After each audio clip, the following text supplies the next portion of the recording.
Hello and welcome to this week's edition of Made for More.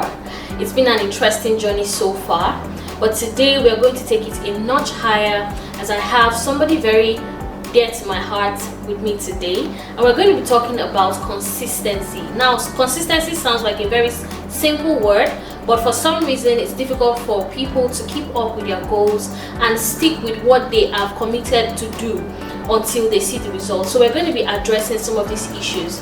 So today I have with me Vera Alex. Vera Alex is the lead coach at Vera Alex Coaching Company.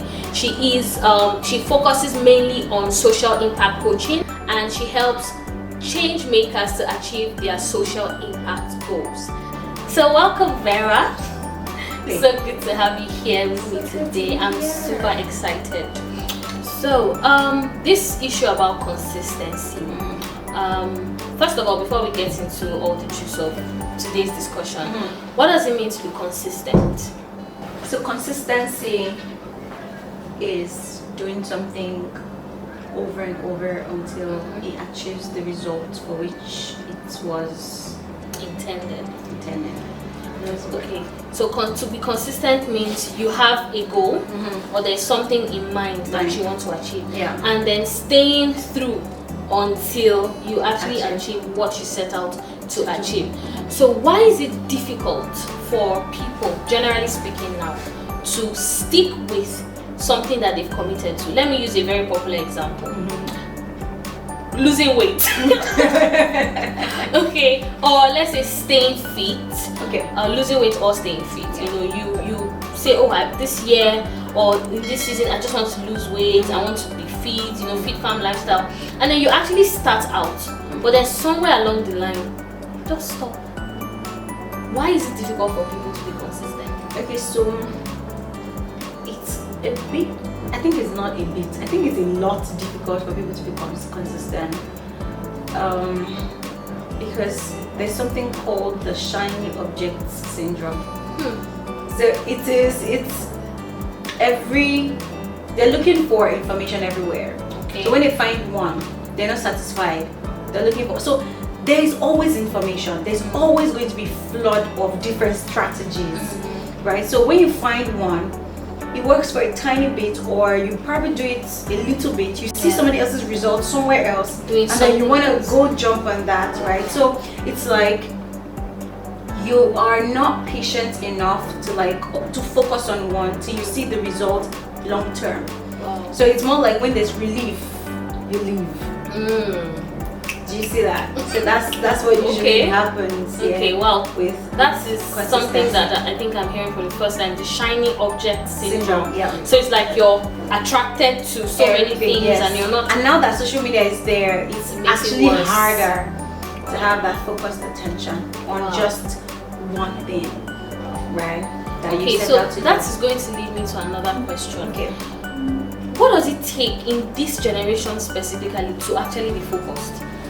Because now we have social media, we have a lot of, like you just said, right? There's so much information coming at you, and you set out to achieve a particular goal, and like you said, the shiny object syndrome sets in. Yeah. So as a person that is going somewhere, what does it take to actually be able to zoom in and focus on the strategy that you decided to use in the first place? So the first thing is mornings and evenings. Okay. So one of the things that I teach even my clients or my students is your mornings are very important and your evenings are very important. How you sleep is how you wake up. So if you are intentional with how you sleep, if you have written goals, if you look at your goals again, before you go to bed, if you know exactly what you're supposed to do the first thing when you wake up in the morning, you're more likely to achieve your goals for that day than when you are winging it. Okay. So the problem we have is the two edges. It's the mornings and the evenings. It's like when you wake up, there is already noise, right? We're already moving. We're already in a moving system. Yeah. You go on social media, everybody's talking, everybody's always going to be talking, everybody's saying something, right? So if you are able to catch your mornings and catch your evenings, you will do a fantastic job. Wow. Because here's the thing is, with the way the world is going, it's going so fast. So it's hard to be still. And if you successfully win by being still in the mornings and the evenings, you're more likely to achieve what you said to do. So here's the point. The point is just being able to be still enough to slow down, right? What did you say you will do? Look through it. How far have you gone? What do you need to do for today? Do you see? So you catch that morning, you catch that evening, you do a successful job. I hear you. And it sounds so simple. It does. It does sound so simple. Not sometimes. And it really does sound like if you're actually able to do that, you will make progress. Yes. And one other thing I hear you say, even though not expressly, is you need to be able to first of all decide what you want. Yeah. Because a lot of times we don't even know exactly what we want. And then when you've been able to decide it, you mentioned also writing it down. Yeah. And then focusing on it in the mornings and in the evenings. I've never heard it that way before. Trust me. So it's people think morning is evening. It's evening morning, right? So it's before you sleep and till the next. So if you really want to have a fantastic tomorrow, start from today. Wow. So do you see? You want to have a fantastic, like a successful tomorrow. How you spend this night, going to bed, there's something I'm trying to, the energy you carry from the night. There's something that happens when you're writing an exam. Okay. Do you see yourself, or you're going for an interview, right? A job interview. You are excited. Yeah. No matter how late or how late you wake up in the morning, you don't wake up late on a day that you have an interview and exam. Exactly. You don't. Because your mind is there. Focus. So if you carry that attitude into even your daily life, do you see, you would actually have more success in the day, because you're dressing 2 days before the day. Yeah. So I tell people all the time, you don't want to have a happy New Year's. You want to have happy New Days. Wow. Okay. Do you get? So it's like it's a new day. It's exciting. Yeah. What are we doing today? Yeah. What's the goal for today? Do you see? So if you can track that, you do a fantastic job. That's amazing. Okay, so I hear you. So one of the things I'm also hearing now is being able to live in the day, like in the moment, like now, because when you are you're projecting too much into the future, you're spending too much energy thinking about the future. It's going to create this, agitation in your mind, and then you begin to question if what you're doing now is actually enough and worth it, and enough to take you to where you think you're going. And I also hear you say slow down. Slow down, guys. That one, Lagos people. Be still. It is your breath. So, especially when you live in a fast-paced environment like Lagos, already, like Lagos, and maybe not even Lagos. Sometimes the pace that just fast, busy, and then sometimes it's not even about the place, like physically. It could also be your mind space. There's too much activity going on there, and you want to achieve this and achieve that and achieve so many things at the same time that you end up not achieving anything. So one of the most important things, or one of the important things that I've heard Vera say in this episode is we need to learn how to live in the moment. And I think that is something that maybe our parents and our grandparents understood, and our generation, we've almost lost it. So your ability to start your day right, end your day right, live in the moment, and determine your own pace. So even though everything around you can be going fast, you have determined the pace at which you want to go. I am so sorry to continue. Like, I call it a today thing. So I have this thing on my wall where it says, today I am successful. Today I am peaceful. successful. Okay. Today I am prosperous. Today everything works together for my good. Because I don't want to remember yesterday, and I don't want to look at tomorrow. I want to be joyful now. Today joyful. I want to make God proud now. I want to be happy right now. Do you see? So if we keep projecting, we'll miss out on today. And then we forget that it's the compounding interest of all of these other days every day that make you that really makes the person that you want to be. That's so profound. Right. So I just want to say this here, Yeah. so people don't get like confused because somebody is already asking. So what's the point of having goals? Like, what's the point of saying in the next 3 months, Yes. in the next 6 months, In I one want to, year, yeah. you know? But what I hear you say is, yes, you have those goals, Yeah. but you're not living in the future. Yes. Because if you're living in the future, you can't control the future. Yes, you can. And you can't go back to yesterday. Yeah. So the only chance at creating the future you want is actually living Right now, today. So it is what we make out of today, and I like the word compounding. Yes. You know, so it is what we are able to make out of today with our relationships, with our finances, that now creates that future that we are so looking forward to. So awesome. That's so profound. Okay, so then people who find themselves in situations where they have pressure around them, let's say family, right, and they are trying to, you know, practice this whole today thing, focus, determine your own pace, but there's a lot of pressure around them. How can that kind of person handle such situation? So you're saying to me that there's too much pressure, but then they still want to be able to practice today. Yeah. They still want to live. So the question is, what kind of pressure? Just any kind of pressure? External pressure. So this person knows, okay, if I'm able to be consistent with, okay, let me paint a vivid picture or a scenario. Did I get that word right? Yes, you did.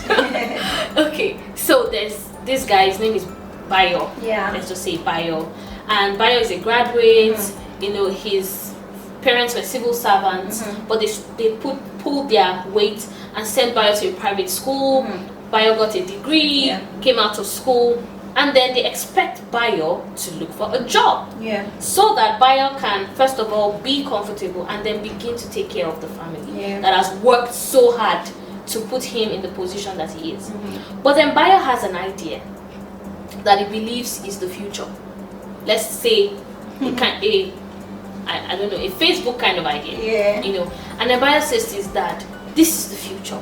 I want to focus on building this business so that we can have, you know, we can have something sustainable, not just a job where I'll get a salary and try to get promotions. But they're not having it. Right. Every single day. Mind you, Bayo doesn't have his own apartment here, so he's living with his parents. But every single day there are needs that he cannot yet meet because he's building this business, and then his parents are telling him, are you going to disappoint us? What have we done to deserve this? You know, so there's a lot of external pressure there for Bayo. So how can Bayo consistently focus on this goal of building this business, this big idea, right? What should Bayo do? And this is just an example. There are other. Okay, for me, I mean, this was literally my story because I never had a 9-to-5 job. But if you believe in yourself, I wasn't the kind of person to take money from my parents, right? So I had to figure it out. If I really want to build my business, or like if I really want to build the big idea that I have in mind, and these guys are not going to be supportive, I have to figure it out, right? I think the only way I can successfully figure it out is look for the people that do believe in me, right? Like hang out with those kinds of people, talk to them and all of that. They might not be plenty, maybe there are two, maybe there's just one person and all of that. I had that one person. Every single time I was broke, it was her I would send a message to, and she always gave every single time. I'm telling you, that's a blessing, yes. And there are people, that's why I'm saying that she believed in me. So it's somebody said, oh, I was having a conversation with my favorite person in the world. And I remember like the conversation went like, why do parents really want their children to take care of them? So it's more like when a parent is taking care of children. Yeah. They're thinking this one to take care of. Investment. Yes. So they're thinking I'm investing in Yes, so that but then they forget that when those ones grow up, they're thinking of their own children. The problem is we do not see that the best investment is ourselves. Wow.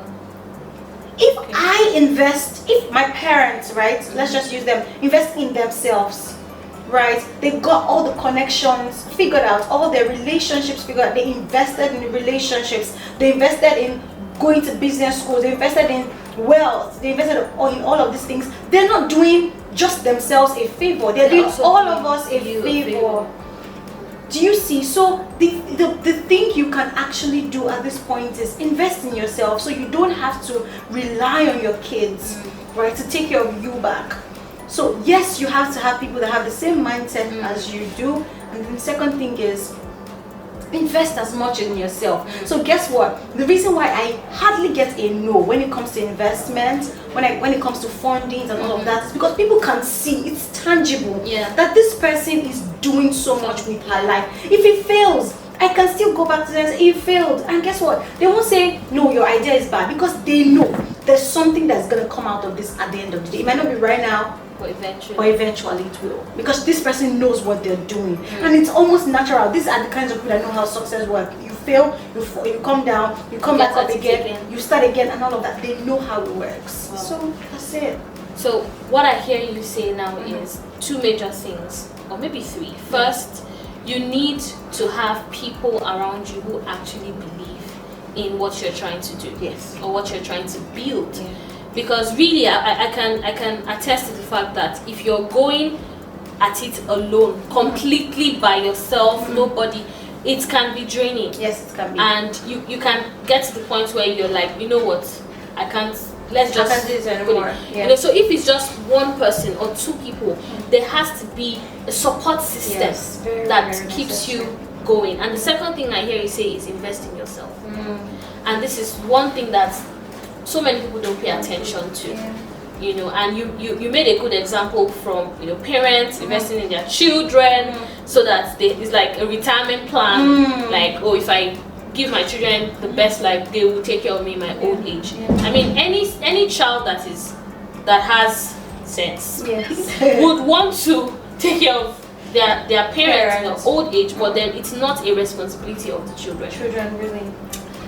You know, let's just talk about that for a bit. Even the scripture says that a good man leaves an inheritance for his children. So it's dysfunctional for children to leave inheritance. So here's the point. I'm gonna give my parents, but it's not my responsibility as much as it is their responsibility to take care of me. And that's so good. So basically, find your support system. Pray if you have to. Find your support system to invest in yourself, because when you keep investing in yourself and people see that you're a person of value, they are willing to give. Wow, so good. Well, I hope that you have learned from today's episode. There's a lot that has been said, so I hope you listen again and again and pick out what you are going to use, because it's the practice that matters, not just hearing for the sake of hearing. Okay, so one more thing I really want to say that's really going to help a lot of people that are going through or that are dealing with inconsistency in the issue is the 10 minutes rule. Every single time you tell yourself, I'll do this for just 10 minutes, you will start, because you know that it's short. The reason why people don't do their activities because they know that it's draining, or it takes a lot of their mind, mental work. And many people don't want to do mental work. They will rather do a physical work than a mental. Anything that makes people sit down and actually think is a big problem. It's like, I have to study my Bible, I have to pray, I have to study this book, I have to go to class, I have to do this assignment. Anything that pulls out from people's mental energy, they don't want to do. So with whatever thing you want to do, if you tell yourself, I will start, because I found out that every single time I tell myself, I'm going to do these dishes for just 10 minutes. Once I'm in, I'm already in the mood to do it. So I just continue, right? So when you tell yourself consistently that it's just 5 minutes, it's just 10 minutes, I'm just going to start. when you do that, when you start, you are more likely to finish than when you don't at all. Awesome. So, yes. Awesome. The 10 minutes rule. Thank you so much, Vera. This has been enlightening, and there are tips here that I'm going to practice in my own life as well. Thank you for coming, and thank you for watching this week's episode of Made for More. I hope to see you in the next episode. And don't forget that you are made for more.